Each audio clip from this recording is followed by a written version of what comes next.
Good afternoon, ladies and gentlemen of the media and our senior officials, our ambassadors.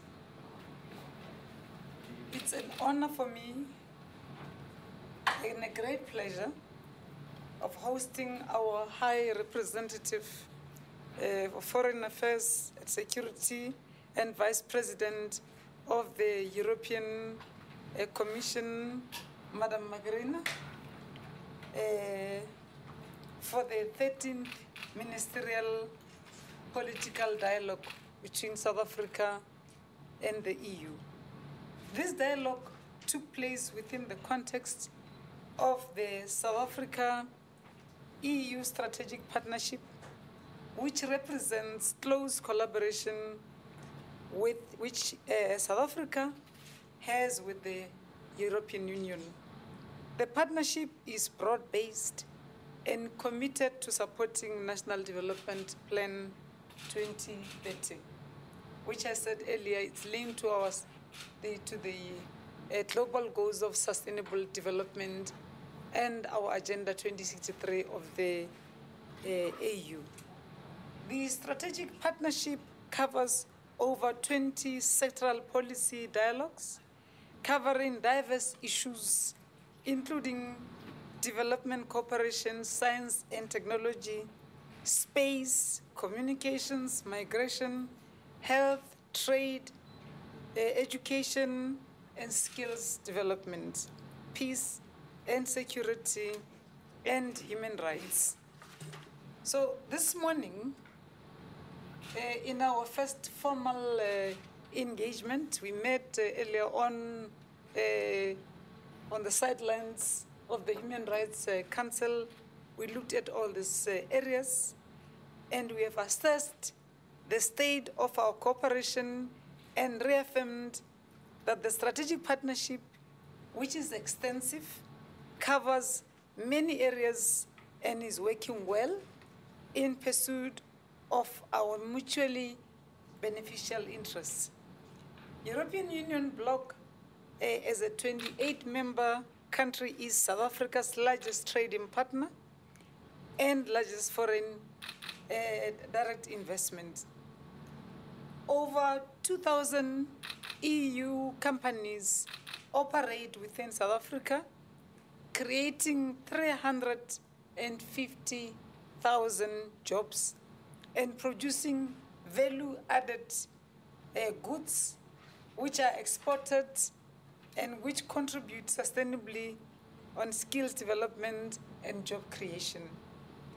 The EU extensively supports our national development priorities through the development assistance multi-indicative program, which has allocated an amount of 241 million euros for the cycle 2014-2020. The multi-indicative program, or MIP, outlines the three priorities areas aligned with objectives of National Development Plan, which is employment creation, education, training and innovation, and building a capable and development state. The EU contributes 100 million euros, or 1.5 billion rand, to infrastructure development for domestic as well as regional programs. This morning we had an extensive discussion on the strategic partnership, internal developments in the EU and South Africa, peace and security on the continent, developments in Burundi and South Sudan and Libya, amongst others, as well as terrorism, migration, and other multilateral issues. We also spend time on the core values that we both cherish, in particular on human rights, and that there was an interim session, particularly a dialogue on human rights, which was co-chaired by our very senior officials in Brussels.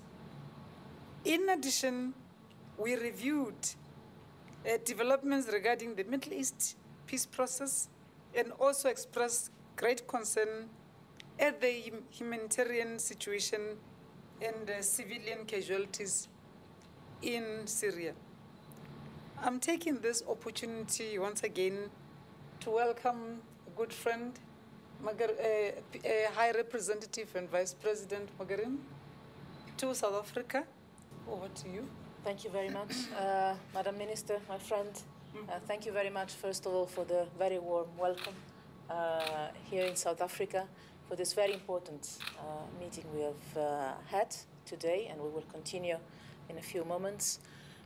It is not only a formal opportunity to exchange notes, but it is indeed a high-level ministerial political dialogue that sees South Africa and the European Union coordinating and cooperating on so many relevant issues. We agreed before entering the room that I would just mention the fact that I agree with all you said and skip my parts, and this could be indeed true. And this testifies the strength of our common visions, of our common values. There is a lot of common history that is there between the European Union, Europe, and South Africa. But I would like to say that there is especially a lot of present and a lot of future in our coordination and in our common work. This is true on the many fields that you mentioned, on the many aspects on which Europe and South Africa work bilaterally together, in trade, in investment, in education, in job creation, in science, in environment, in all different, and I'm forgetting many for sure, but you mentioned them all, the 20 different sectors of our common engagements. There are a common work that benefits our people. But it is also important that our partnership is strong and projected to the future, also for the sake of our regions and of the rest of the world. We have seen our partnership at test last year, when we were working together on the Sustainable Development Goals, when we were working together on climate change with good, important results. It's the whole of Africa, it's the whole of Europe, it's the whole of the Mediterranean and the Middle East, and further beyond these common regions we have. It's the multilateral system, diplomacy, a different world order that we want to shape together that can benefit a lot from the strength of our partnership. And here again, we have a common shared vision of working together for the sake of peace, reducing inequalities, guaranteeing access and real rights to the people, our people and the people of the world, for justice and equality in the world. So this is a partnership that has strong roots and a bright future. And I would like to thank personally you for the energy and the dedication you're putting in this. We look forward to welcome you and President Zuma in Brussels, hopefully soon. And in between, to continue our direct work together on the many issues we discussed today, and counting very much on this. Our strategic partnership is key, again, I stress, for our citizens, for our regions, for the multilateral system, for the rest of the world. And the world is living difficult times. So I would say these difficult times need South Africa and Europe to work hand in hand together as friends, not in exclusive partnerships, but building networks of partnerships that can help us build in this new multilateralism the world desperately needs. And I would like to thank you very much for your friendship and for your leadership. Thank you very much, Gracious.